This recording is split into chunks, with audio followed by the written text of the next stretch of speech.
This is Ibrox.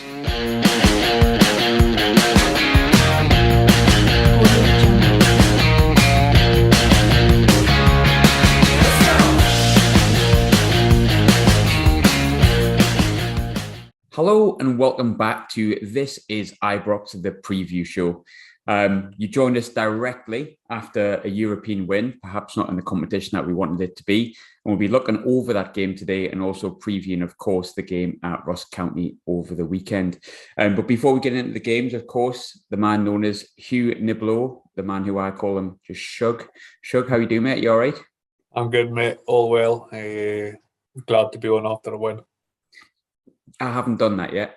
So you might have to get used to that. Hopefully not. God, let's hope not. I've got a bit of a curse for the listeners who are listening. Every time I've been on one, we've lost. So sorry in advance, but hopefully we can break that. I'm sure we can at some point. Then also joining me is Dylan, who started on a win, then went through a defeat. So we're hoping to turn it back around to how you started, mate. But Dylan, how are you doing now? You all right? Yeah, I'm good. A bit like Lundstram at the moment. Started off good, but going through a battery form at the moment. Yeah, I think so. I think so. I think we're all feeling that, aren't we? Shug, I'll come to you first because you were at the game yesterday. I think we probably all expected something a little bit more comfortable, but we got the win. Maybe not how we wanted it to be, but what was your assessment of the game last night? Yeah, I thought the first half we were terrible. Just nothing seemed to go right for anybody. Touches weren't great. I don't think anyone would have had any complaints half time if they'd been subbed. But the second half, they showed the sort of spirit of last season, and down to 10 men, we looked a far better team with 10 men than we did with 11. So I think whatever the gaffer said to them at half time has really spanked them into a bit of action. So it was good to get the win, and that little angry Colombian putting a smile on everybody's face as usual. As always, mate, as always. Dylan, same to you. I think obviously we all feel relatively similar about a game. Our fan base tends to see a game in a very similar light, believe it or not, contrary to popular belief. It wasn't perfect. The first half was a bit crap, I think, is the word I want to use. But what did you make of the game? Yeah, as Doug said, just running out of races. Going into the game, I was kind of expecting us to win by 2 or 3-0. Tried, but it died dead, and then hopefully when we go over to Armenia next week, then we can just rest up a bit for the old form. But didn't plan out that way. A lot of players didn't turn up. Obviously the red card. Don't know about you guys, but as soon as Lundstram went off, I just went, we're gonna lose tonight, aren't we? This was out of the way. Our work's been going lately, but second half started, we made a change. Got a Wright on, so I got better. Also had more chances, had more shots and goals. So yeah, probably not the performance that we want, but at the end of the day, a win's a win, and hopefully we can just seal the deal in Armenia next week. Yeah, absolutely.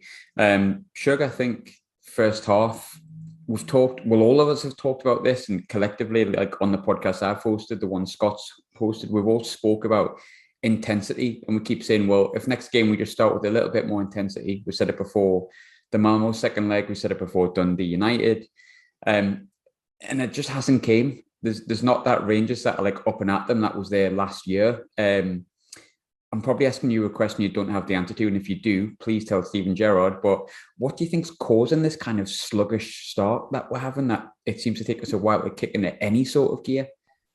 Yeah, it's one of them questions that if anybody knew the answer, then be a billionaire probably for the money they can make to turn that around. But I don't know. I think if you've one or two key players not performing, I think the whole team doesn't perform. I think people stop trying to do other players' jobs, and a couple of times I thought we had a couple of players and too many in the same position, and we're basically running into one another because we're just trying to.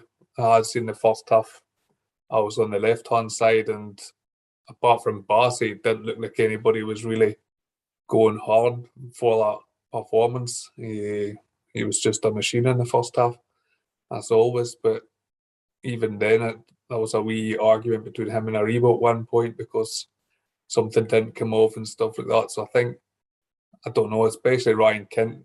He looks like he's just waiting on something to happen. He just needs that something to happen, one of them shots to hit the top corner, and I think he'll be back to good again. But there's just that general, I don't know, even a lack of belief or something, or whether other teams have seen us playing this way and have maybe found us out a little bit. And I think even Gerard referenced it, that we know the solutions and we know the answers, but that wasn't the problem last night. But I don't know. I don't remember their keeper making a save in the first half, which is at home should never be the case.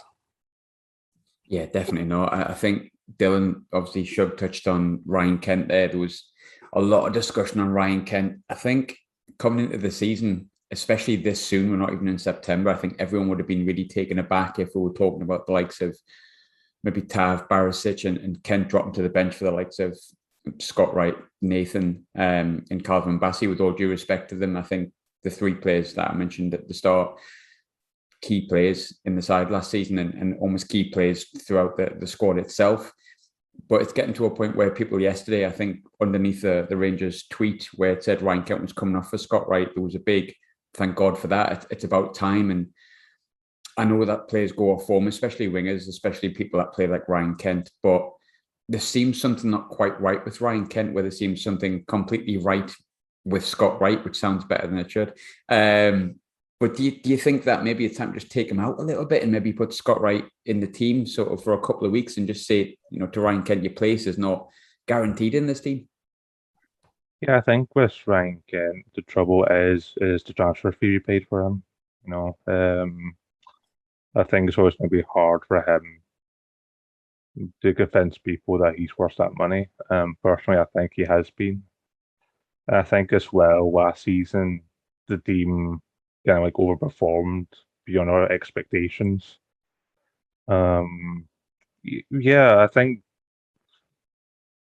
before we couldn't really afford to drop the likes of Kent because it seemed like at points he and other players were like our only option. Whereas I feel like now that's not the case. We can play a few players in that position, switch up out a bit. So I think maybe for Kent, maybe just take him out the team for one or two games. I certainly would take him out for the next couple of games. Just kind of bit of breathing space and hopefully just bring him on when we're running like 2 or 3-0. Getting Scott Wright shows that he can deliver when he needs to. So yeah, probably for me personally, I would probably drop Kent for the next 2 games and then hopefully he'll be bang up for it for the Old Firm. Yeah, well, bloody well hope so. Shug, I think with Kent,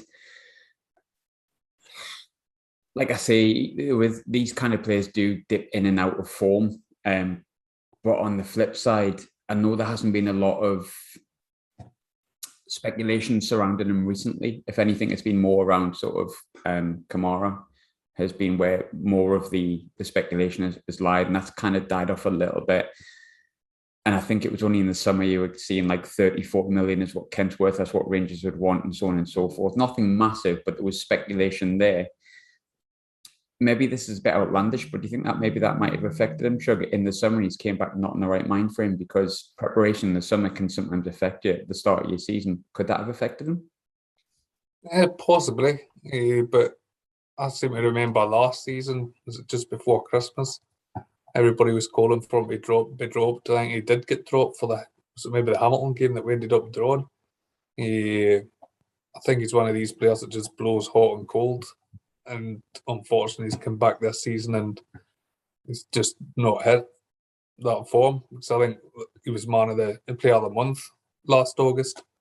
He was phenomenal, and this season he seems to come back and it's just, it could be anything. It could be something off field that's just not getting his head in the right space, because Gerard's always backed him. He's always, even, I don't know how many times I'd have thought in the past, he's got to be subbed, but Gerard just stood by him and always went with him. So, don't know. I guess for a few of the players, it looks like we've won the title. It's as if a huge pressure's come off and they've sort of relaxed into something, and they've got to raise their game again and get back up and realise that, yeah, that's one title, and one title at Rangers isn't enough. You've got to go again. It's not a case that it's not that when Leicester win the Premier League, Rangers, you've got to win it again and again and again. So that's what makes a great Rangers player separate from a good Rangers player. So it's maybe that mentality and things that's got to be corrected and realised. I think obviously what's quite good is the fact that obviously Gerrard's come out today and he's probably admitted he's not at his best, but in a sense, I feel like that's maybe protecting him. But I don't want to be too negative about stuff, because the real positive that comes from that, Shug, is how good Scott Wright's been. None of us knew that much about when he came from Aberdeen. It seemed like, you trust in that recruitment team, and we'll come on to Lundstram, I hear you all calling. But we do trust in that recruitment team. In general, it's been a big success rate in the players that Gerrard's brought in that are still part of the squad. And I think Scott Wright was one of those players that was a little bit more unknown, alongside the likes of Bassey and stuff like that. But great finish for his goal against Dunfermline. Came on yesterday. You could arguably say he changed the game. He's gone from being someone who will be a decent squad member to someone who's looking like, not just should we drop Ryan Kent, but is Scott Wright undroppable? Is he getting to that point, Shug, where he's actually one of our most informed players at the moment? Yeah, I think right now he's got to play. And I think Hadji's shown he's got to be playing as well. I think the two of them are showing that they're the picks. And Ryan Kent's now the outsider looking in. He's got to find his form.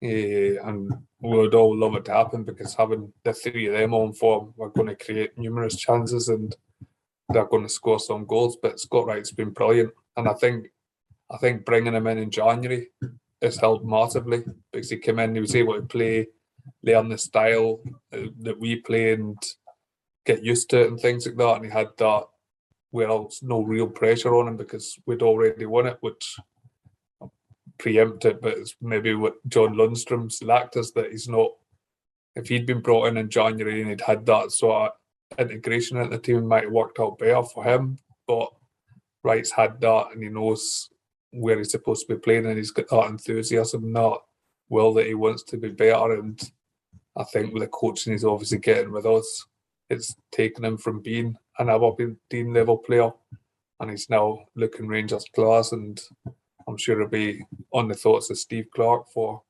Scotland with the form that he's in. So long may it continue, and we'll have another international player on our hands. Hopefully, yeah, and that's definitely sort of the aim he's got to be looking at as well. Dylan, talking about the recruitment team, we obviously brought in Juninho Bacuna last night. When I first read that we'd signed Juninho, I've got to be honest, I thought it was a little Brazilian bloke, and I thought he must be 45. That's a bit late. As it was, thankfully it wasn't. Comes with a bit of mixed reviews from Huddersfield fans. I've seen a few saying good riddance. I've seen a few saying great player, but doesn't do it enough. I can't attest to have seen I've much of the English Championship, or certainly not more than anyone else. Don't know a great deal about him, but what did you make of the signing? Yeah, I mean, I've kind of always said we needed to sign like a couple midfielders. So looking on paper, it seems to suit that. Can't like you, I can't really claim to know too much about him.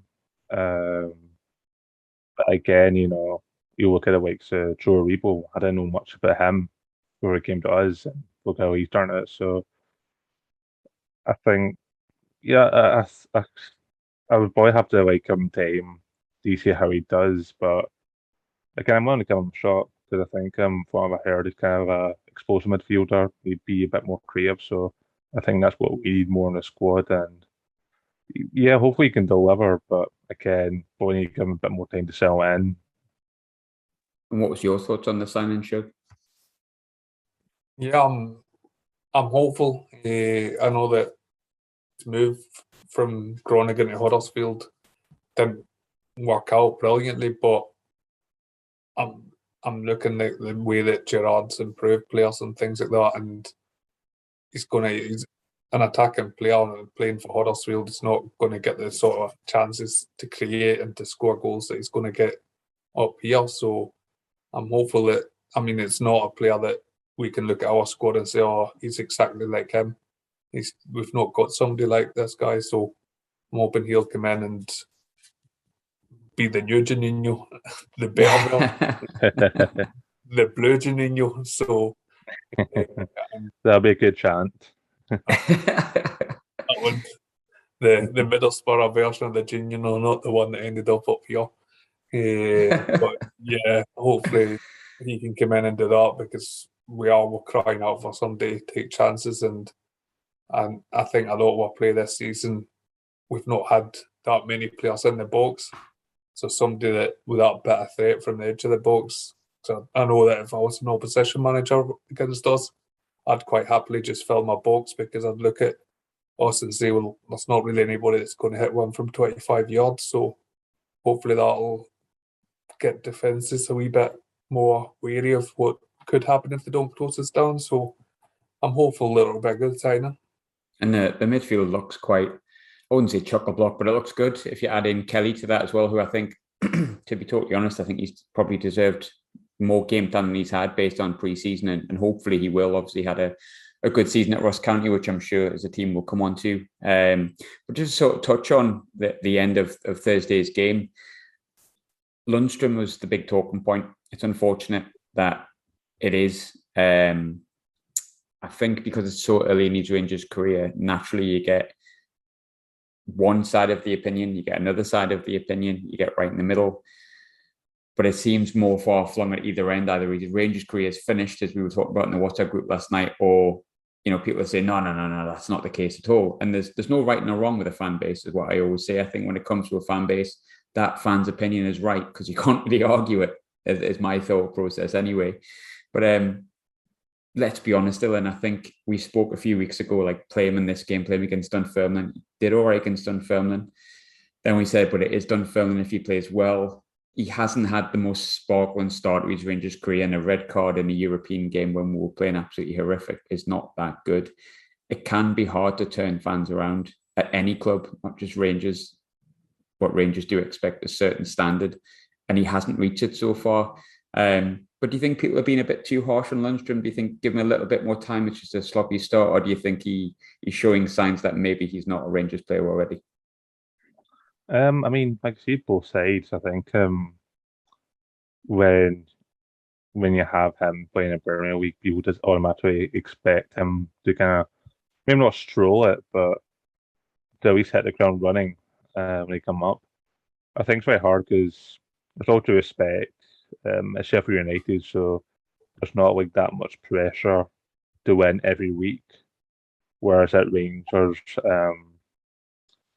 you could be playing like 9 good games in a row, and then you have that one bad game, and then fans will get onto you. So he didn't cover himself in quarry last night. I just thought the 2 yellow cards were stupid. Didn't get the first one, but I feel like second time round he should know better. But then I could put that down to the fact that he's not really played that much European football, and probably is feeling the heat at the moment with Rangers fans, so maybe he's building an edge. I think it's far too early to say he's a dud or not, because I feel like you have to wait till the end of the season, or at the very least halfway through the season, to make that decision. But you look at players that we've had before. I mean, look at Barisic. Like, his first season wasn't that great, and look how he managed to turn that around. So I would personally just give him a bit more time. As give him a bit more time. But again, I think once the majority of support make up their mind, then it can be quite hard to win him back.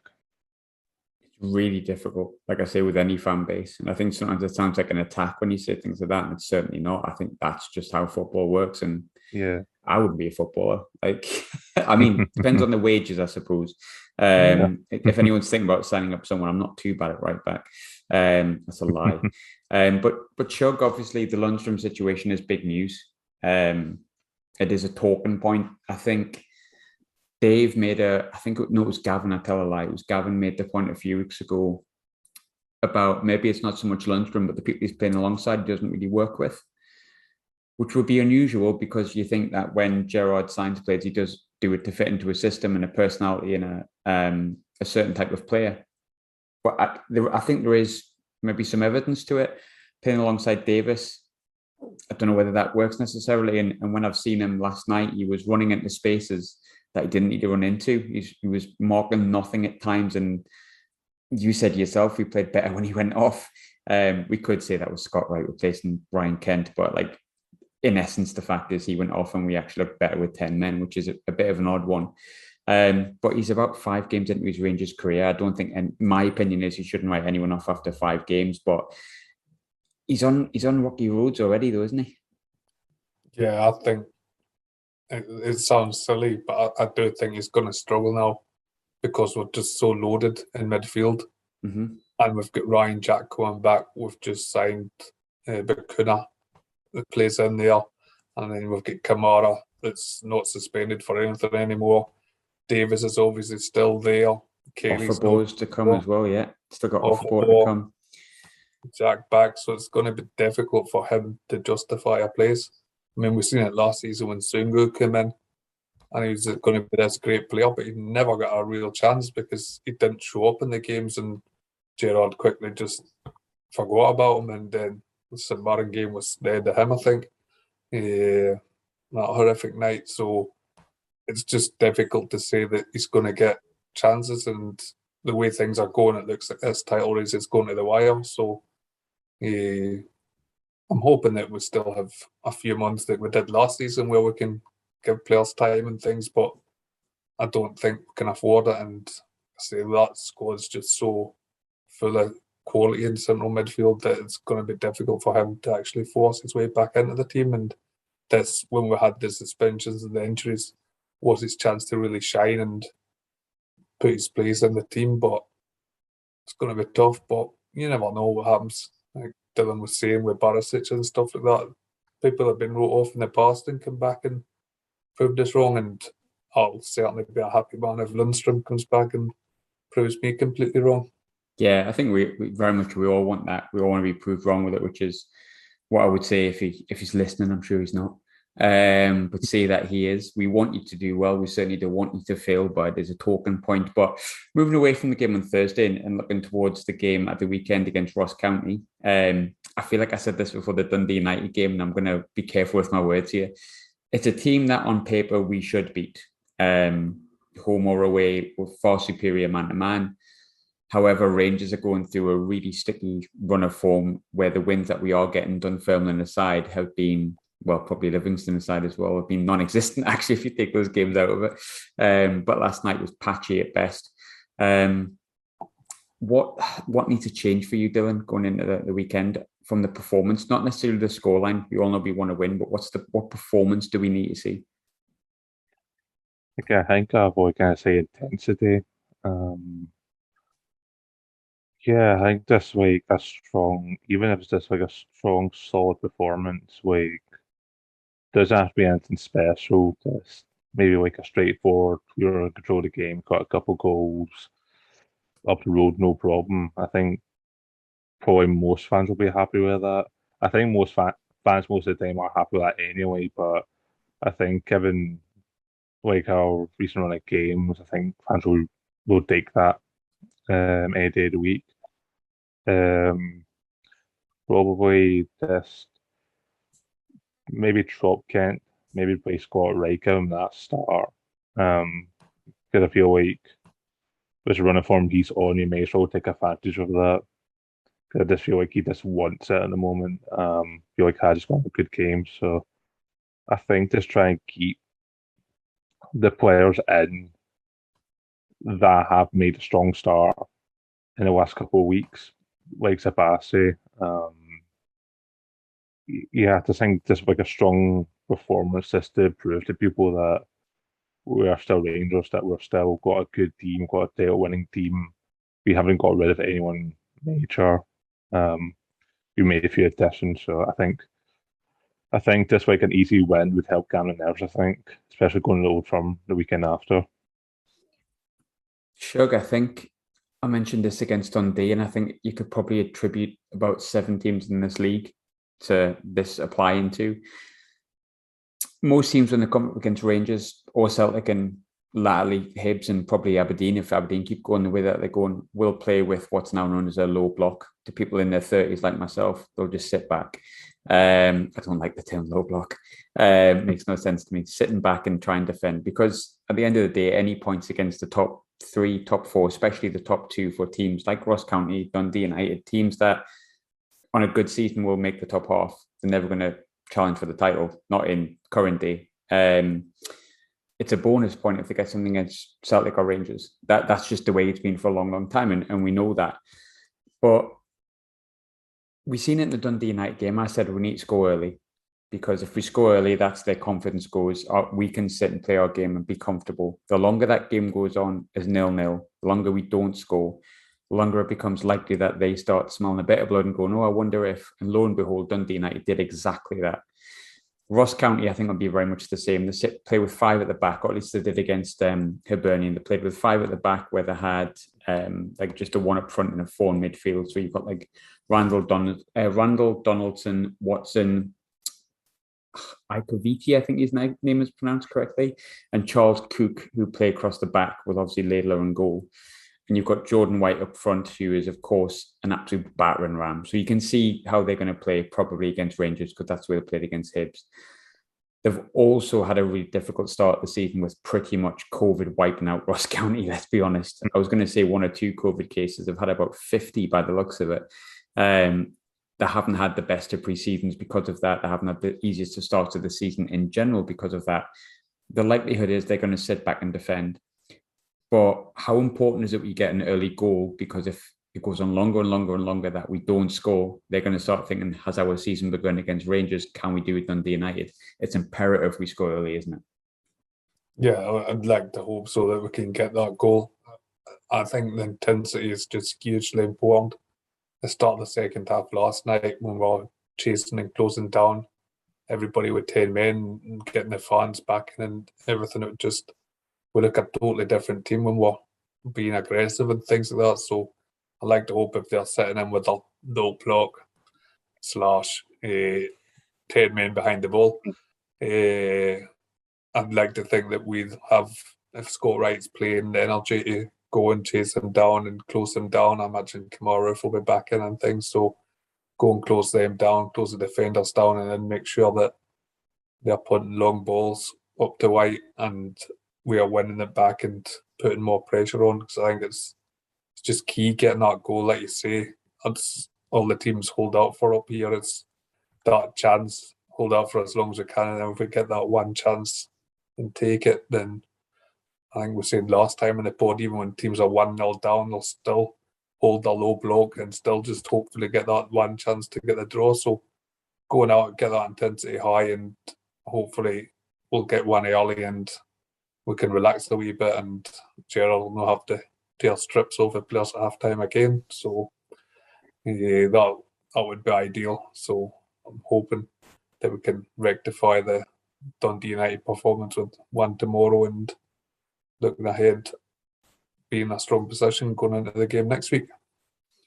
Talk to you, Dylan, about what you wanted to see from the performance. I think we've probably all repeated the word energy and intensity about 10 times over the last 5 pods. So it's pretty obvious what we all want to see, but I think it's probably pivotal, isn't it, tomorrow, that we do harry, we do chase, because I think if we start late, forget even the Dundee United performance. Remember the one against Hamilton last year, one of those rare poor performances where we did score first, but we scored so late that Hamilton had the belief they could get something back, and lo and behold, they did. And guess who's playing tomorrow? At the weekend, sorry. Ross Callahan, of course. I'm not going to go into a game and be worried about Ross County, don't get me wrong, but I think Dylan will have to make sure we're like energetic, pressing high on the front foot, and just making sure that there's no belief that they have whatsoever, because realistically, a COVID-ridden, disrupted pre-season Ross County is the perfect team to play at this point, isn't it? Yeah, definitely, and hopefully get confidence back up high. As you say, man for man, we're much better technically, probably physically as well. Yeah, I think I feel a bit this way. I'd be more worried if we're not able to beat Ross County on Sunday. But again, it's just if we can just get away. I know people will argue that it's only just Ross County, and you look at circumstances, but to get like a win on the board, especially after Dundee United, it will just go a long way, I think, for us. I think if we are able to win in Armenia again, then that's us. We got a few games under our belt where we're just winning. So again, I can only build confidence for the big game next weekend. I think the energy, the intensity needs to be there. The effort needs to be there. Mhm. Sugar, I think, is kind of what we're getting at in a way. And even if it ends up being a cheeky 1-0 win with not the best of performances, I think if the lads are on the pitch, they're giving their effort and giving their all, the more of those hard-fought 1-0 wins become a regular thing, say the next 2 games, then you got 3 1-0 wins or something like that, the confidence then starts coming back. So it really has to start from the basics, doesn't it? Getting the basics right again. None of this fancy footwork rubbish. We know we can do it. We know it's there, but you have to get back to doing the basics right and tackling and harrying and passing and making sure that you're 100% at it in a game against any team, whether they're from Farmers in Armenia or whether it's Ross County or whether it's Celtic, because that's kind of where we need to go, isn't it, Shug, really? Yeah, we know we're the best at the basics in the country. We've got the best footballers and best management team, despite some believing differently already. But we I don't know what you mean, mate. Yeah. But yeah, we're the champions for a reason. We went undefeated the whole of last season for a reason. We know how to beat teams. We know how to beat, especially, I'm going to say again, the low block. We know how to beat it. And if we perform the way we know we can go up to Ross County, we can get the 3 points and come back home, no problems, and look forward to Europe next week. So get everything right, get them basics right, like you say, the ones that have been drilled into them for the last year and a bit, and we get that right, and it might just be the case, it might be the spark that just sends us on another big run, and this would be a perfect time to start that big run and big results. We've discussed the Scott Wright situation, but there's quite a few talking points on when it comes to the weekend on today's pod, I suppose. Bassi obviously came in last night, fully deserved. I think it'd be so harsh to drop him at this point and take him out. Tav wasn't at his best recently, but he did get an assist last night. There's an argument for maybe bringing in Nathan, who had a good game against Dunfermline. There's also the discussion about obviously Roof coming back, who I actually think had a really good start of the season. And of course, you've got Glenn Kamara, who will surely come back in and start the game because he's our best midfielder, really. And he's not one of those players that is anywhere near our form. But Dylan, a few talking points there. Ideally, how would you like to see the team line up coming on this weekend? Yeah, so obviously I'm McGregor on goal, Sam Pat Quain. I would just keep Golden Hillwander there. Again, just solid. I think that's the best centre back partnership we have at the club easily. Left back, I would continue to play Bassett, both for the fact that he's on real good form right now, but also maybe just give Barisic a rest, maybe, because obviously he was injured at the end of last season, didn't get many minutes in the Euros, so. He looks tired, doesn't he, Barisic? He doesn't look out of form. He looks tired, is what he looks. Yeah, exactly. And also, you can't play your best when you're that exhausted. So again, it's probably done them a lot good that he can just take a back step. And again, it's good that Bassey's able to come in and don't look out of place in that team. Again, with Stav, I think the thing with Stav is you can just provide that spark sometimes, that moment of quality. The ball over the top last night was sensational. Was finish. Again, I want to see Nathan Patterson get some wins as well. So again, I may be opposed to Nathan Patterson maybe getting a nod over Dav. This gives him a few more minutes, a bit more experience playing in front of the crowd, which is only a good thing for him for his development. Midfield, go for Davis. Probably give Davis captaincy for that game. I would have Aribo and Kamara. I think arguably that's the 3 best midfielders we've got right now. Certain pairings anyway. Just give Lundstram maybe give Lundstram like an appearance later on in the second half if we're winning comfortably, just get the confidence back up. Then up front, I would go for Scott Wright on a ring easily. Just drop Kent. I just think again, you need to take advantage of players when in good form as he is. So I have no problem starting Scott Wright. And then it's just a thing of who do you play up front, Kent or no, not Kent. Sorry, Morelos or Roof. Again, I don't think you can go wrong either way. Maybe play Roof and then give Morelos re-rest and then maybe bring him on in the second half. And again, on the other wing, I would just put Hadji in because I think arguably you could say that's probably like our best player so far. He's doing quite well, Hadji. I think for all the faults, I think Hadji's doing quite well, and I think the rumours of him going are a little bit worrying. Not going, people after him. I think it would be very, very silly to let Yanis Hadji go because I think you'd probably realise, and I think it was one of the other podcasts, I can't quite remember who it was, so I'm not going to attribute it to the quote to them in case I get it wrong, but they're saying I think if he went, we'd probably realise what we were missing with Hadji. So Hadji's in the team every week for me. Yeah, he's got a big season ahead of him, and again, I think more and more fans are starting to realise his actual quality. I kind of think we've been spoiled in the past with the likes of Brian Woodrow, where we just expect Hadji to take on 10 men, skin a goalkeeper, and then tap it in. Whereas he's not that type of player at all. He can just bring really nice balls at the, score some good goals, good set piece taker. So yeah, I would have Hadji on my team any day of the week. Yeah, same. I think he's just a bit more composed than some of the other players that are there as well. Absolutely. I find it difficult to argue with the team that you've got, but I'm desperate to see a bit of Nathan and obviously Kelly in the team. But whether I know he won't chuck those two in. I think he might chuck one of two in if I'm very, very lucky. But I would like to see that. But I think the front three would be hard to argue with. I think Roof's had a good start.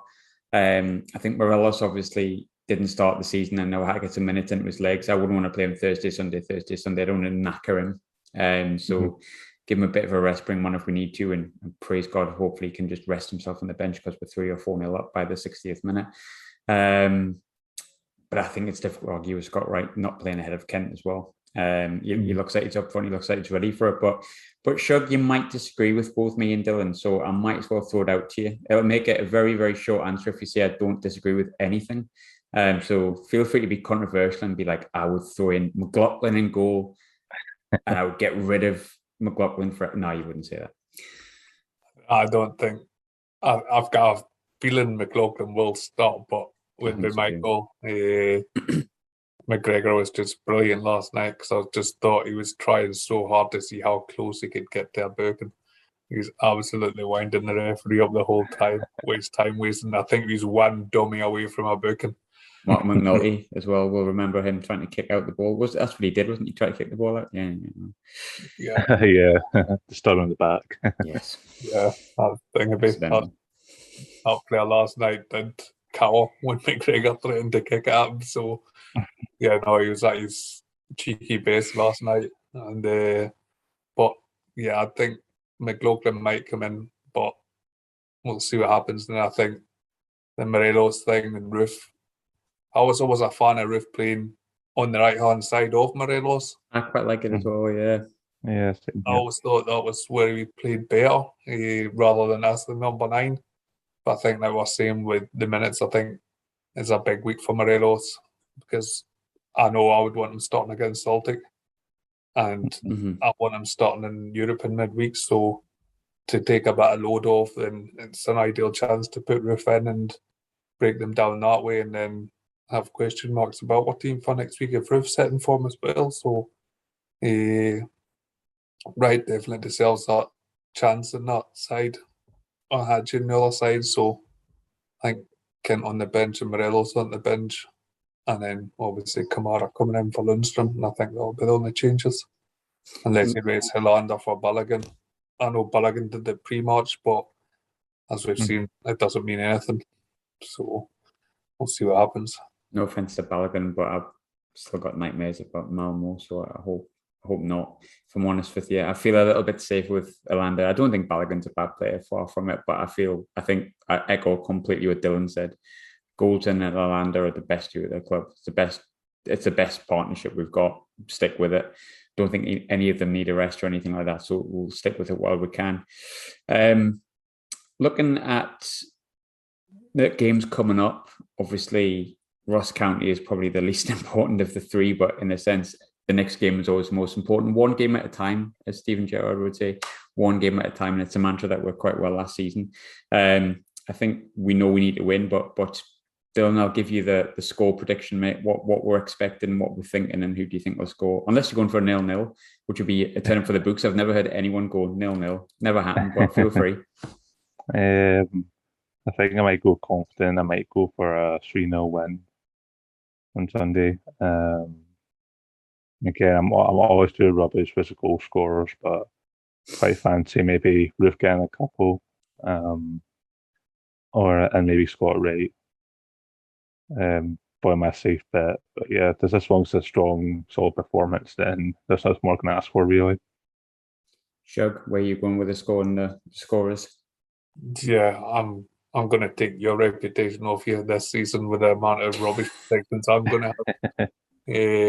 But hopefully I'll go 2-0 Rangers. I thought Goldson looked back to his best last night. He was commanding and dominating at centre half, so the defence looked a whole lot better last night, so I'm hoping we're back to keeping clean sheets again. And I think with Roof and Hadji and Wright, if he's playing, we've got that people that'll score goals. So, yeah, 2-0 Rangers and Roof to get the first. I'm that bad at predictions and have been for so long. I'm just going to go with a stupid prediction. I'm going to say 2-0 Rangers, but that's not going to be the stupid part. I'm going to go with John McLaughlin, brace. If I'm going to get it wrong, I might as well go silly with it. But on a serious note, fingers crossed, we do continue to win games as we have done recently. A little bit more comfortable, please, would be nice. A little bit more Dunfermline than obviously last night would be much, much more preferable. And hopefully, by the time we come back, my curse has been broken. We're looking a bit more forward to the games coming up and looking at adding 56 and looking a bit more like a team that can win 56 and win a second title in a row, should I say. But thanks for joining us. Obviously, I've been This Is Ibrox. We've been This Is Ibrox. I've been Graham, as it is. Shug has been Shug and Dylan has been Dylan. Thanks for joining us and feel free to tune in next time.